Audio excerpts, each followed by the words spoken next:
Bonjour à toutes et à tous, chers élèves de la première année du baccalauréat de la direction provinciale Stuttgart et éventuellement des autres directions provinciales.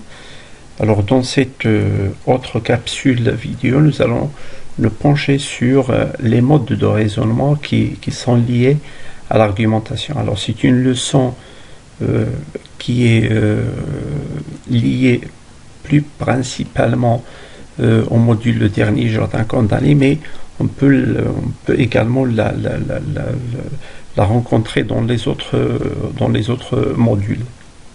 Alors qu'est-ce que c'est qu'un mode de raisonnement? Alors c'est ce que nous allons voir dans la première ou bien le premier slide, c'est-à-dire dans la définition. Alors un mode de raisonnement est une manière logique d'organiser le discours, c'est-à-dire que quand je suis en train de rédiger un discours argumentatif, alors je suis obligé de suivre une certaine logique, je suis obligé d'organiser mon discours suivant une certaine logique. Alors dans les textes argumentatifs, alors on peut trouver de nombreux modes de raisonnement, et ce sont ces modes-là qui nous permettent d'analyser les textes argumentatifs et ils nous permettent également de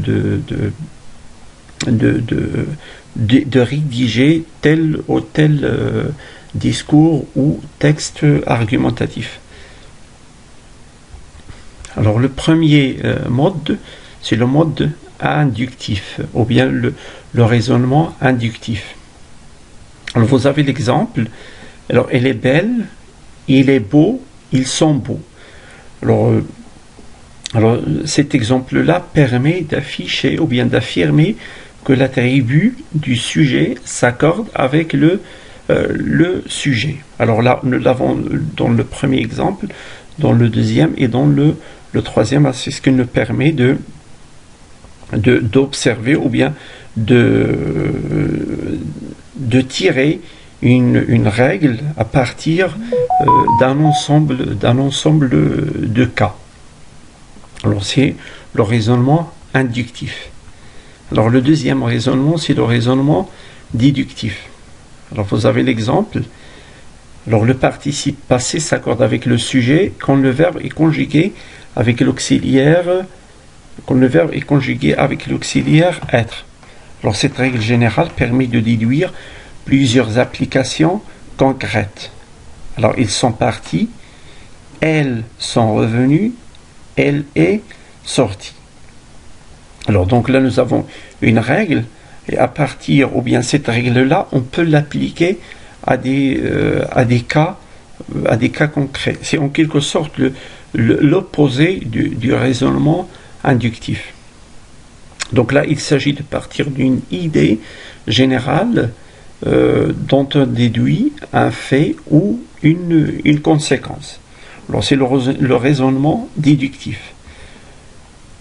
Alors le troisième, ou bien plutôt le cas, voilà, c'est le troisième raisonnement, c'est le raisonnement analogique ou bien l'analogique. Alors il se base sur une certaine comparaison. Alors l'homme d'État regrette les hommes destinés à la guerre comme un propriétaire regrette la terre employée à former le fossé qui est nécessaire pour conserver le champ. D'accord, là il y a une sorte de comparaison. Donc là il s'agit de rapprocher deux réalités, deux univers différents pour faire admettre une conception originale. D'accord? Donc là, on a essayé de rapprocher deux réalités. Donc, et à partir de là, on fait admettre une conception générale. D'accord? C'est-à-dire, ce sont ces deux réalités-là qui nous permettent d'arriver à... Ce sont deux réalités différentes, mais qui nous permettent d'arriver à une sorte de synthèse. Alors la synthèse-là, alors le fossé, il est nécessaire pour conserver le champ. Alors le raisonnement suivant, c'est le dialectique. Alors le dialectique, alors l'exemple, alors la peine de mort détruit la personne du criminel, mais l'exalte jusqu'à en faire un héros. Donc, supprimer la peine de mort permet d'humaniser le criminel sans l'idéaliser. Alors c'est un raisonnement qui part de deux propositions contraires, voire contradictoires. Donc là, la peine de mort détruit la personne du criminel. Alors c'est une première idée. La deuxième, mais l'exalte jusqu'à en faire un héros. Donc là, il est contraire à la première. D'accord? Cette deuxième idée est contraire à la première. Et à partir de ces deux idées-là, d'accord? Ou bien à partir de ces deux, alors la première on peut l'appeler la thèse et la deuxième l'antithèse. Alors on arrive à une antithèse à partir de ces deux premières thèses, ou bien de la thèse et de l'antithèse. Alors c'est le raisonnement dialectique. Alors le suivant, c'est le raisonnement concessif ou bien le concessif. Donc là, il se base sur la concession. Alors je te concède que les gens savent parfaitement que les saints sont des hommes morts. D'accord? Alors j'accepte en quelque sorte. Alors pourtant, ils croient qu'ils sont capables d'intercéder en leur faveur auprès de Dieu. D'accord? Donc là, alors je reconnais une thèse. D'accord? Au début, je te concède. D'accord? Et également les arguments qui vont avec. Et puis après, j'essaie de la réfuter. Pourtant, d'accord? Je réfute cette thèse-là en apportant une antithèse. D'accord?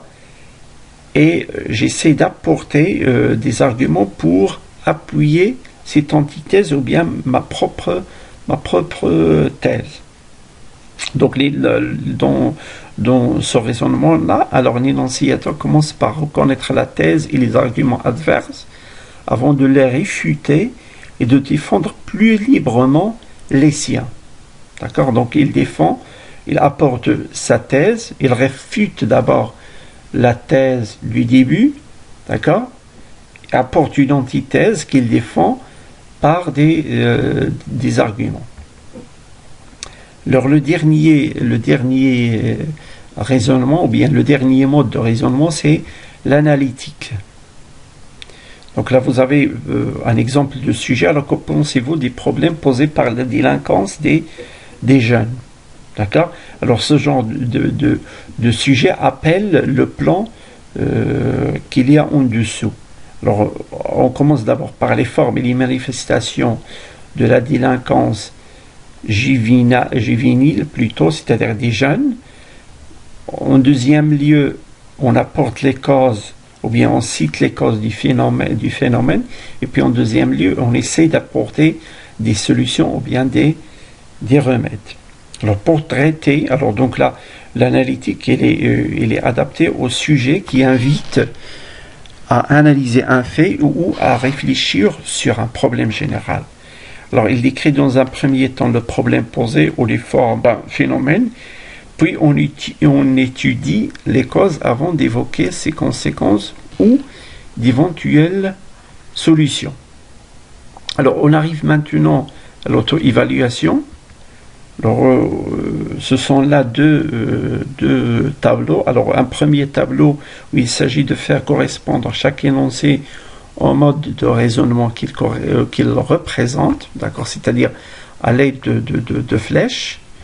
Le deuxième tableau, alors il s'agit d'identifier les modes de raisonnement utilisés dans les énoncés suivants, d'accord, dans chaque énoncé, ou bien chaque énoncé représente ou bien traduit un raisonnement quelconque. Donc là, il s'agit de dire qu'il est son mode de raisonnement, ou bien qu'il est ce raisonnement-là. Alors, juste après, il y a bien sûr les réponses aux exercices, et je vous invite à ne pas les dévoiler jusqu'au moment où vous répondez à ces deux exercices. Alors, les réponses, ils sont là. Vous avez la réponse au premier exercice et la réponse au deuxième exercice. Alors merci à toutes et à tous et à la prochaine capsule vidéo.